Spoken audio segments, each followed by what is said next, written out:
everyone. Welcome back to part 2 of episode 5 of hashtag Every World Matters Roundtable. Thank you for joining us again with my lovely interviewees here. We're going to have them introduce themselves. I'll tell you the theme, and then we'll get right into the questions. We'll start with Dr. Rachel again.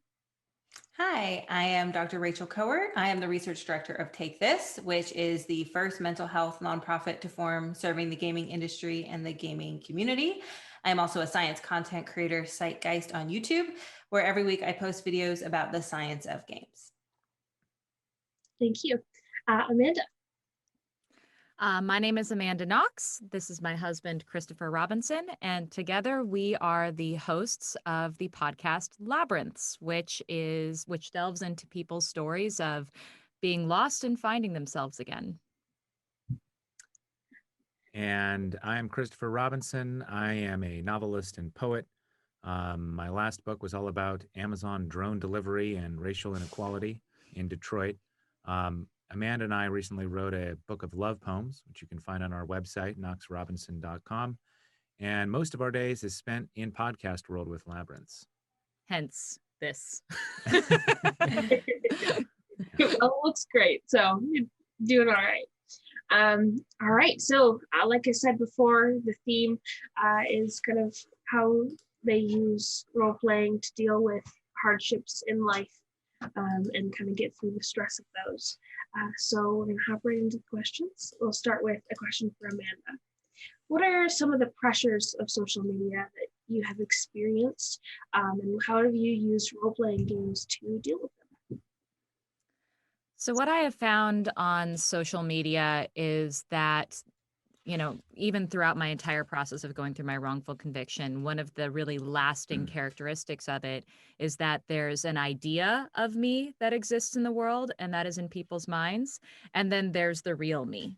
And I think with social media, we all have a version of that. There is the online version, and then there's the real version. And, a lot of us get to curate that person that exists online.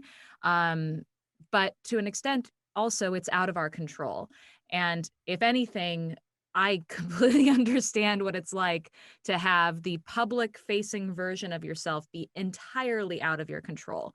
Because before I was accused of murder, no one knew who I was. And my entire identity became wrapped up and defined by my vicinity to this horrific tragedy. And I feel like my entire adulthood has been trying to be the one to actually define who I am, as opposed to what this sort of public-facing version of myself is. And to the extent that role-playing has been helpful with that, one, it's a huge stress relief, because at the end of the day, I'm not fighting the trolls online. I'm fighting the trolls in the cave. and I'm in a space where my DM is a friend, not, like the DMs of the world. Who knows what they are like? We seem to be rolling and, critical hitting the entire time. And we have much more friendly DMs in the D&D space. So I guess that would be, like, social media is hard, but it's also an incredible way to connect with other people. And what I have found is that as much as I receive a lot of negativity and messages of negativity towards me online by people who have absorbed for a long period of time that version of me that is not real. I also have people reaching out to me saying, hey, I'm going through a version of what you're going through. It's a lot smaller. It's just my high school. But how did you get through it? How do I define who I am and not feel like the world is defining who I am based on bad information or bad intentions? So, yeah. I thank you again for sharing. What kind of a follow-up question to that? We'll get back to my original questions for in a minute. But what is some of the advice that you give them when you reach out to you? So in the same way that we're the authors of our own characters when we're playing D&D, we are the authors of our own selves. And we can always, I think one of the things that's really great about being in character is you have this moment every time you play when you're like, hey, out of character, like what's going on? You can do that in your own life. Like you can be like, hey, pause. Oh, this is our yes. This is our house rule for when we're out of character. When we're out of character. Yeah. So like I'm like, talking to the barmaid and I'm like, wait a second, out of character. Like what's going on? Like what's our goal again? You can do that in real life. You can literally just like stop and go, all of this stuff is overwhelming me. Pause, out of character. What is important right now? And do I need to be wrapped up in what this person is saying about me online right now? Or is that not the most important thing to me? And it doesn't actually define who I am. Well, and especially in that online world, y'all have an avatar, and a lot of people's avatars aren't even real pictures of them. But even if it is your real face and your avatar, there's this separation, and that person that you are on Twitter or Facebook or whatever is a character that you are playing. And it's helpful to remember that. And the other people attacking you or doing whatever the version of negativity looks like there are also characters. And so just to like take off the hat and be like, okay, like this isn't real. That's not the real, Twitter is not the real world. Yeah. And whatever negative feeling you may get from that space doesn't have to carry over into your real world, which is with the people around you. And also, you don't have to play by their rules. So like you're much more empowered than you think you are, especially when you take that step back. Absolutely. Thank you for answering my follow-up question to that. I really appreciate it. The next question that I have is for Dr. Rachel. And so how do you think, in kind of what you have seen, how did the pressures of social media affect mental health in a clinical standpoint? And have you seen role-playing used to deal with that in like a typical or I don't know exactly how to word it, but like how have you seen role-playing used to deal with them? Yeah.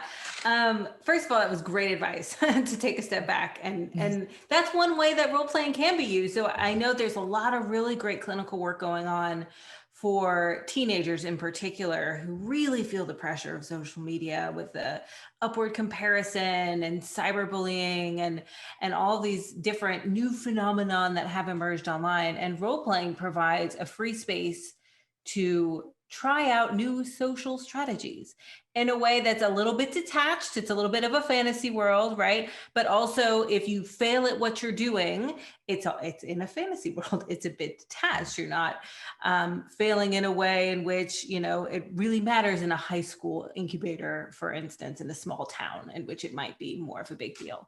There are so many pressures when it comes to social media.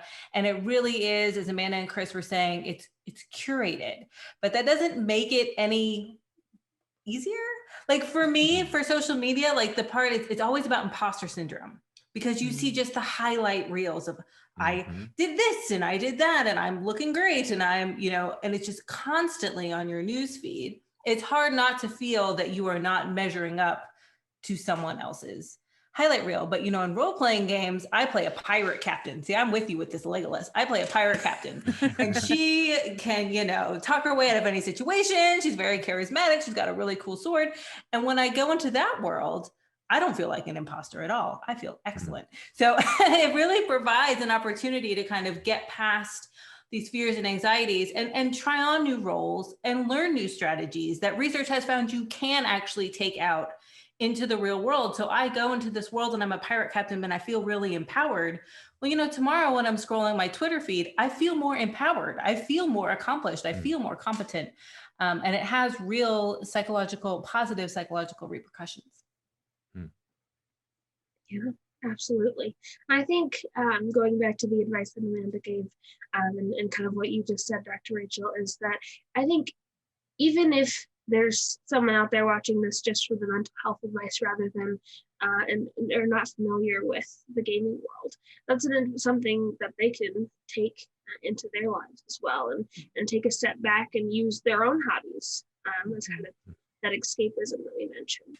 I think it's important to remember that this doesn't just apply to the gaming world too.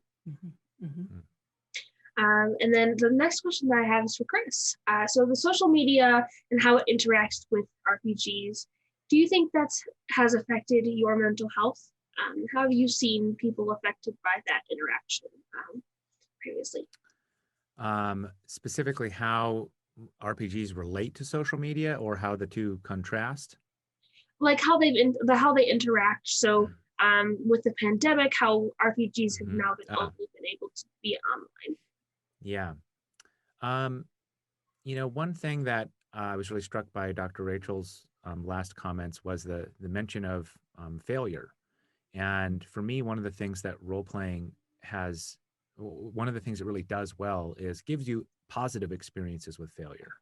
Some of my most memorable role-playing experiences are times that I totally failed in a hilarious way. And speaking of like pirate ships and boats, from my youth, actually, one of the ones that none of my friends will ever let me live down is this time when a giant squid was attacking this boat we were on. And, this is vivid. It's one of my most vivid memories, is being on this boat in my mind. And I decided that I was going to cast burning hands on this squid tentacle. But of course, it had sprayed ink all over the boat. And my DM decided that ink was flammable. And so the whole boat caught fire and the boat sank. That's great. And so that went down in history in our role-playing group as like, oh, don't pull a boat incident. Right? And like emerging from that failure laughing really informs how I think about failure in my broader life. And the social media space, by contrast, is one that is so full of judgment that not only do you get the highlight reel where people are showing off the best day of their lives, and they never show the burnt cookies, they show the perfect cookies, right? But you also get people just mercilessly judging each other for their failures in this sort of call-out culture way. And it's not healthy. It doesn't help mental health for anybody, not for the person doing the judging, not for the person being judged. And coming at what it means to like fail at something, D&D and role-playing in general, for me, puts a positive valence on that. It's a learning experience. It's an opportunity to grow. And I think that using social media, using things like Zoom, virtual connective experiences to go to that other place is sort of hacking that link. Taking this thing that in a lot of ways is designed to enable us to judge each other, and instead using it to enable us to build positive experiences with each other. Yeah, absolutely. And I think those positive experiences are something that's super important, especially in this specific time. With all of the pandemicness around. So kind of off of that, Dr. Rachel, how do you think RPGs interaction affects interpersonal connections and how people interact with each other? How much time do you have? I could be on this soapbox for a while. RPGs and games, and we talked earlier just about this element of playfulness. So it doesn't even necessarily have to be an RPG. I just think they're really exceptional examples. It gives us the opportunity to be playful together. And Chris hit the nail on the head when he talked about it gives you a subject of conversation beyond what is this dystopian nightmare that I'm currently living in, right? It gives you a topic. How do we get to the cave? How do we get out of the cave? Why did Chris burn the ship down? It gives you something else. Never live it down. No, down from me too. I'm sorry. It gives you a focus of conversation, and it also mediates the pace of conversation. It's not a struggle to keep the conversation going when there's so much going on. And all of this is just so important. And I made a list about play. So play is associated with reduced stress, reduced depression, releasing of endorphins, increased creativity, there's so many good things to come out of having this experience, and especially together. All of these effects are bolstered by doing it together. And then of course you get reduced loneliness and increased connectedness. And you mentioned you started D&D when COVID started. I started a Gloomhaven campaign using Tabletop Simulator with my brother when COVID started. And now every Saturday we sit down and watch my brother not heal me, but you know, that's a topic of conversation. It's a topic of conversation besides like, how are you feeling? Did you find a good mask to wear? So I think it's really provides such an opportunity. And for people who are watching who aren't familiar with role-playing games, it could be intimidating to just like jump headfirst into D&D, and I get it, but it could be something like Animal Crossing. I've been soapboxing about Animal Crossing this entire last year because it provides a lot of the same. You can do it together. It's playful. It's low stress. It's an idealized, let's go live on an island. And it can provide all of the same kind of benefits. Although D&D's highly recommend that too, but it's a little more on the spectrum of complicated than say like yes. Absolutely.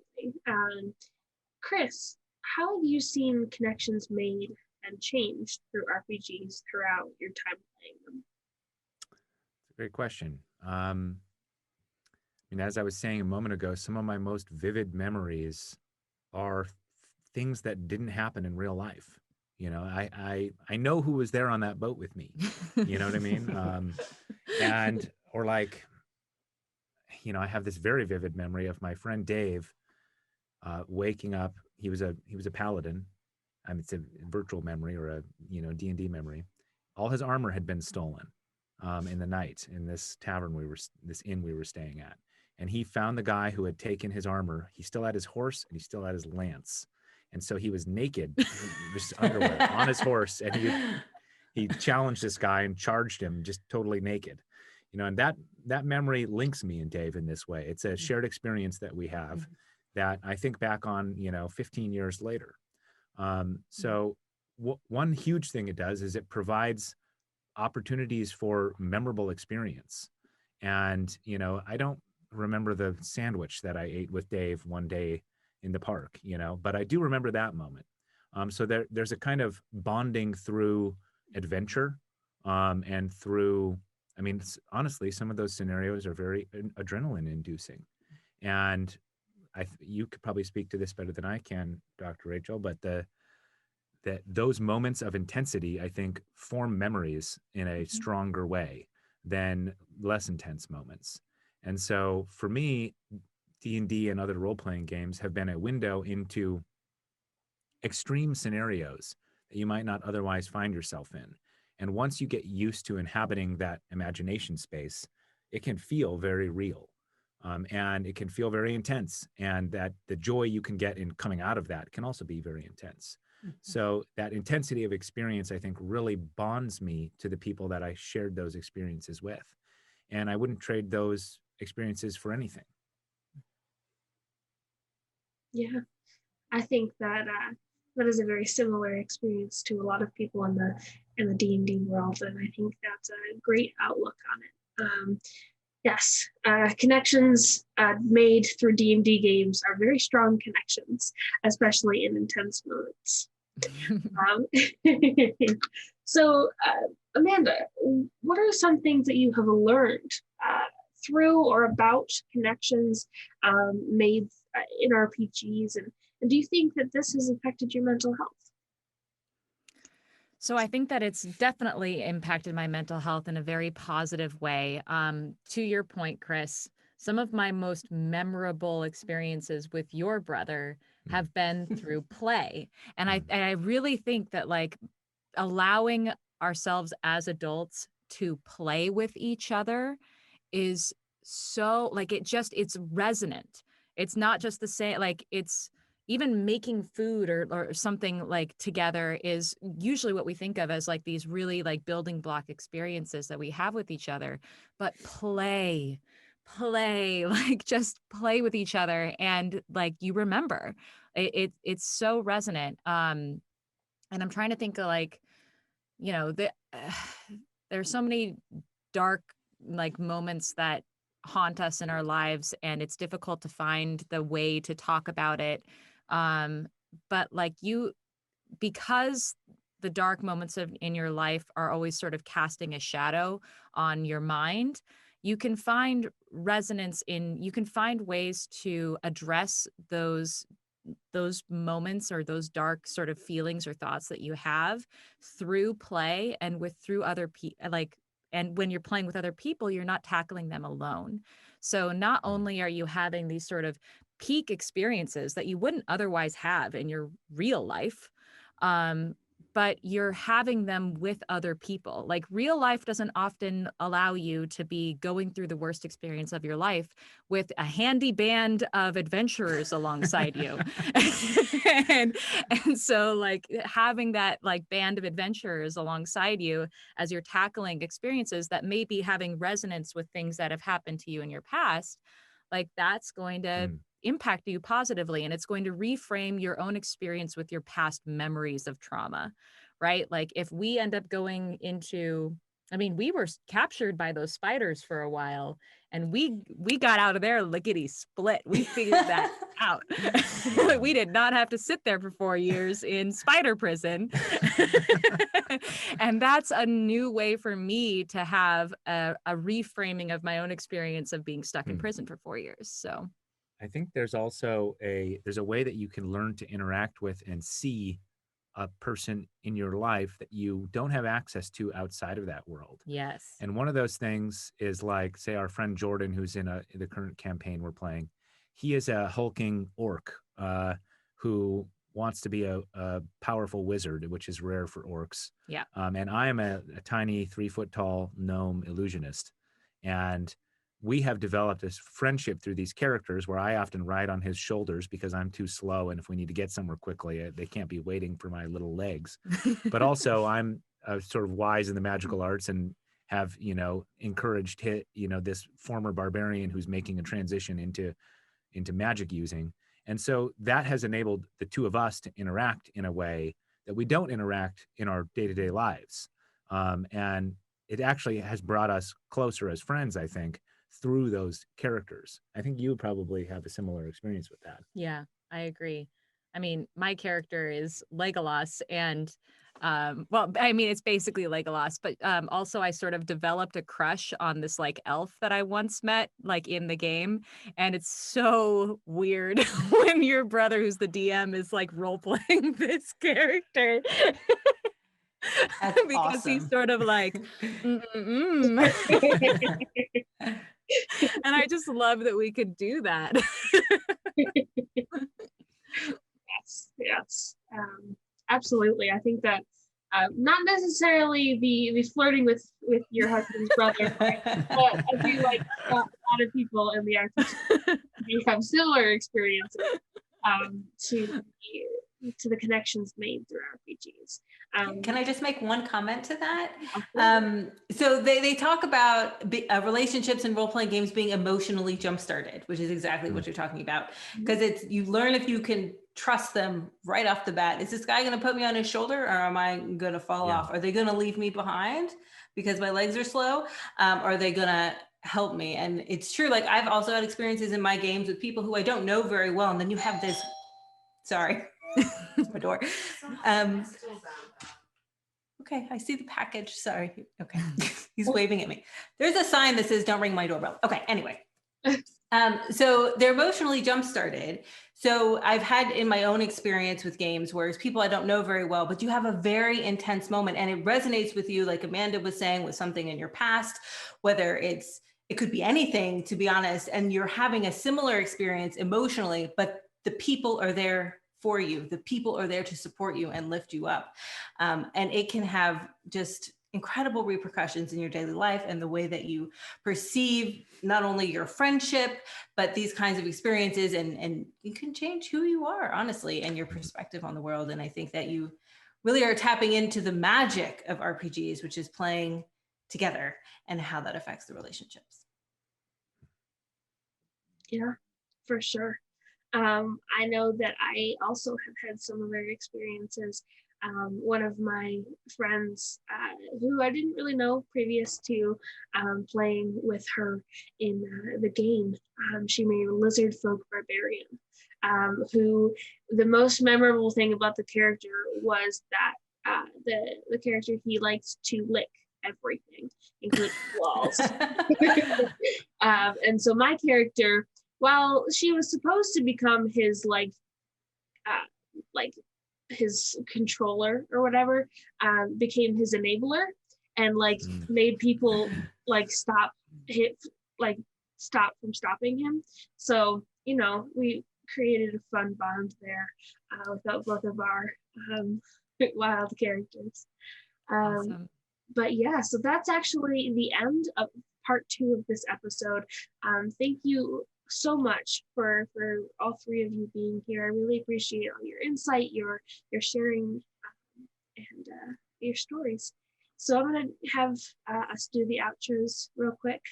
Tell people who you are and where they can find you. Yeah, so we'll start with Amanda. My name is Amanda Knox. You can find me on Twitter at Amanda Knox and on Instagram at Amama Knox. You can also find information about our podcast on knoxrobinson.com. Amazing. Thank you. And Chris? My name is Christopher Robinson. I'm a poet, novelist, and podcast host with Amanda. You can find me on Twitter at manunderbridge, on Instagram at mccarbon, EMCEE_carbon.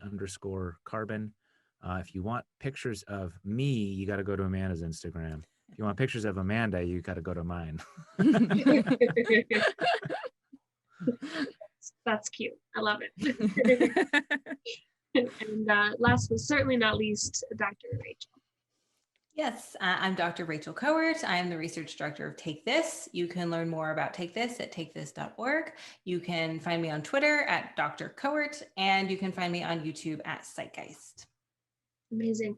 Like I said, thank you so much for all 3 of you being here. It has been a blast.